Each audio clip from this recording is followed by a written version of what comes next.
Welcome, guys, to Real Reviews, your number one place for the best reviews and reactions to your favorite shows, movies, music, and more. John Wick 3 Parabellum. I know a lot of people were looking forward to this one, especially after the success of the first two John Wicks. Keanu Reeves' best role, in my opinion. I think it's way better than Neo. I think it's way better than anything else that he's done prior. If you were to, let me put it to you this way, Neo versus John Wick. Obviously, Neo is a more powerful character, but just as far as reputation and just who would you rather see in action, I mean, who doesn't love John Wick at this point? Yeah, John Wick is such a great character.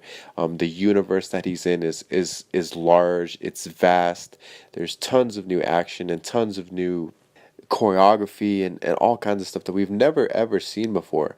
And in addition, Keanu Reeves is not the strongest actor.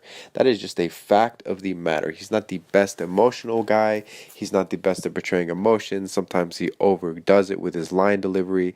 John Wick is Keanu Reeves incarnate. John Wick is literally probably what Keanu Reeves does on the side, for all we know. He's really kind of out of the public eye. He stays kind of as a common man. He likes to ride the subway. He likes to be more disciplined, down to earth individual. So very much like John Wick. So it's surprising that this film.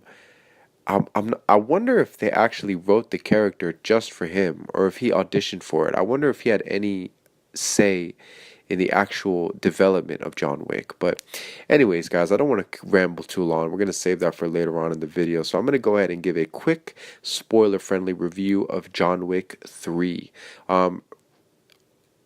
It's all right. It's okay. That's what we're going to say here. It is the weakest of the three films, in my opinion. Not as much story, a little bit more universe building, but not so much as John Wick 2. That jump from John Wick 1 to John Wick 2, obviously there was a larger universe there. This one it does give us a little bit more universe, but I feel like as a whole, the movie fell apart in that it relied too heavily on the action. It relied too heavily on the shooting. It relied too heavily on the knife fights, all that kind of good stuff, which granted was great to see. Much appreciated, but it took away from the overall, how do you say it? It took away from the overall vibe of the films. This film, in my opinion, departed John Wick from any kind of I guess sentimental value, I guess you could say. It really kind of it more or less became a parody of itself, and just relied on excessive action and excessive blood and violence to get the job done. But nonetheless, obviously, who isn't going to want to just watch John Wick gun down people, or knife down people, or horse down people? Everybody wants to see that, and everybody is going to continue to see that, and the studios are going to continue to make films so long as that's the case, which was very present in John Wick 3. So my honest opinion, out of five stars, let's go ahead and give it 3.5 out of 5. Not good enough to be a 4. Maybe if there was a little bit better atmosphere, I would have gone with a 4. But due to just the kind of deliberate abandonment of anything like that for the sake of tons and tons and tons of violence, it's getting that 3.5. That point 0.5 is because some of that violence was incredibly well done. But obviously, that's all it was. That's all it's boiled down to. This film, in my opinion, took John Wick and it made him into a kind of, it's going in like the Die Hard direction. Kind of too many films, and they are going to continue to make them. So we'll see what happens with the future of the franchise. But nonetheless, always going to be a fan of John Wick. If they keep making them, love it or hate it, I will continue to watch them. So that's right, guys. 3.5 out of 5. Go ahead and check this one out. Maybe leave the kids at home. There are some pretty violent scenes in here. Definitely take friends or family or girlfriends or whatnot, because it is a good watch. Don't anticipate anything other than excessive violence, because John Wick 3 has committed to that. Only violence. Now let's get into some spoilers. So, yeah, guys, it wasn't like a great film. I don't want to say disappointed because I knew what I was getting into when I purchased the ticket for John Wick 3. And let me tell you, man, some of those action scenes were ridiculous. I mean, obviously that knife fight, they show John Wick put a knife in somebody's eye and it looks like you're watching a snuff film. I mean, there's so much good stuff. He beats down a big 7-foot dude. He beats him with a book. He breaks his neck with a book. Not only does he beat him with it, he finishes him with it. Um, there's a sword fights, there's a motorcycle fight, there's horse fights. He uses a horse to kill like 3 people. There's like 3 times when they're running around in the stable and the enemy will get up behind the horse and John Wick will like smack the horse or something and the horse will kick and the horse kicked the shit out of quite a few guys in the film. That entire sequence with Halle Berry and the dogs is amazing. It was great. Every time those savage dogs, man, would rip into somebody, it was like, wow, that was crazy to see. And they're wearing some like high-tech bulletproofs. That was really, really interesting. It did drag on a little bit in my opinion. That Halle Berry scene is about, what, 15 minutes long? Like super, super long. And it's more or less just the same shit that we've already seen. It's headshots and headshots. This added the dogs, which is a very welcome addition. But yeah, you can only see that headshot gun kata so many times before it gets old, and that's the unfortunate reality of life and anything in film is that too much of anything is just eventually you get tired of it. But nonetheless, there was a little bit of universe building that was good. They added this thing called the high table. So the people that are more or less in charge of these hotels that John Wick has been staying at, the Continental, the people that are in charge of John Wick that were hiring him, like the kings, the government of the underworld, the executive branch is introduced in this film, and they're called the high table. So the high table wasn't the most intimidating. There was one representative from the high table who was somewhat annoying, but yeah, even her character was a little bit caricaturish, but she was good to see. They introduced a new the main enemies of these movies were Asian assassins. So she goes to China or Japan or something and she hires these guys that are to eliminate John Wick, and they're ninjas. She hires ninjas pretty much, and these ninjas are played by if you've seen the Raid 1 or 2, they're played by Mad Dog, who I forget his last name. I believe it's Yaya like Ruhiman, I believe, or something like that. And then the assassin from the Raid 2, so Chechep Rahman, I believe. I know for a fact Yaya and Chechep are the first names. I'm not too sure about the last names, but they're in the film. They're in the film, and they're actually going after John Wick. They're using their Pencok Silat, if you know anything about that. They're using their karambits, all that kind of good stuff, man. They're really good additions to the film. And they don't die. John Wick spares them. John Wick beats both of them. He has to fight both of them. They're like a tag team. And he doesn't kill them, which was great. Because I was worried, man. I really didn't want to see Mad Dog or any of them get killed. Especially in this film. They're more funny. And they have more jokes. But not over-the-top jokes. These guys are kind of morbid. But great to see. Great to see. The main villain is... I forget his name. I mean, I don't feel like he's a big action movie star. I feel like I've seen him before in like a sitcom or something. I feel like he's part of like some TBS show or something, but he's like a bald-headed Asian guy. You know, you've seen him in the trailers. He's very eccentric, very over the top. You haven't disappointed. Like, you've seen his acting in the trailer.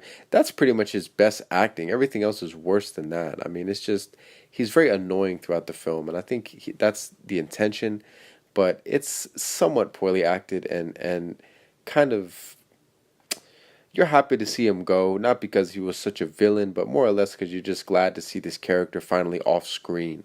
The finale is very, very, very long.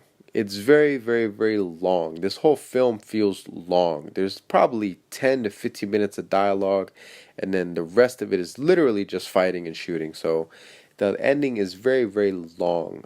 There is a cool scene in that the high table, or this executive branch of assassins or whatnot, they send armored an armored force to go and take out John Wick.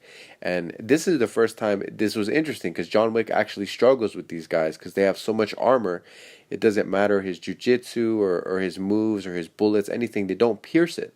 So the only way he can kill them is two ways. He either has to subdue them and then put a bullet in their neck. They have a soft spot in their armor underneath the neck, underneath the chin, like in the neck area, or he has to use big bullets, which he uses, I believe. No, he uses steel slugs from a 12 gauge. So either the steel slugs from the 12 gauge or a bullet underneath the helmet is the only way to kill these guys. And that was kind of interesting, actually. That was an interesting concept to see John Wick actually struggling. So he's using a lot of bullets and doing a lot of shooting, but he's not killing anything. And he has to kind of learn how to figure out and how to kill these guys because he can't just shoot them because their armor is thick. But yeah, way too long, man. I mean, it dragged on for about 20 minutes. It was way too long, in my opinion. But then the movie ends with John Wick getting shot off of a building, which he somehow survives. I'm pretty sure he was on the fourth, like the 10th floor or some shit.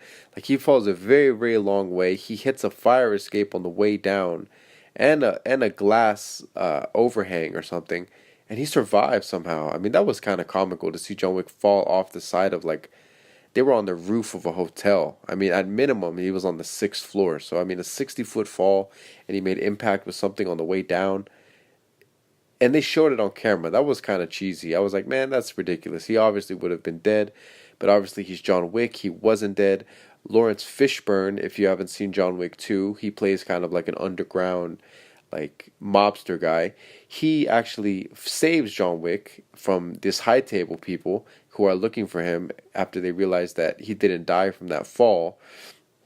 And he kind of tells John Wick, "Oh, are you angry, John Wick?" Because this Lawrence Fishburne's character was also contacted and harassed by the high table, and John Wick is like, "Yeah," he has like a really the way he says yes is kind of corny, but it was beloved before, but at this point it's kind of corny.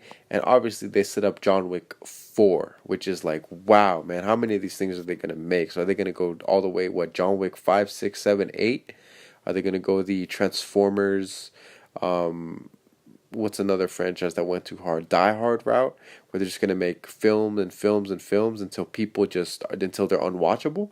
I really hope that's not the case because John Wick 1 and 2 set up a very strong storyline that could have been really punctuated and perfected with John Wick 3, but they failed to do so because instead of prioritizing closure to a trilogy, they decided to abandon their roots with 1 and 2 and decided to push forward with expanding into a 4, 5, 6. As who knows how many they're going to make. Probably as many as they can. So be prepared for that.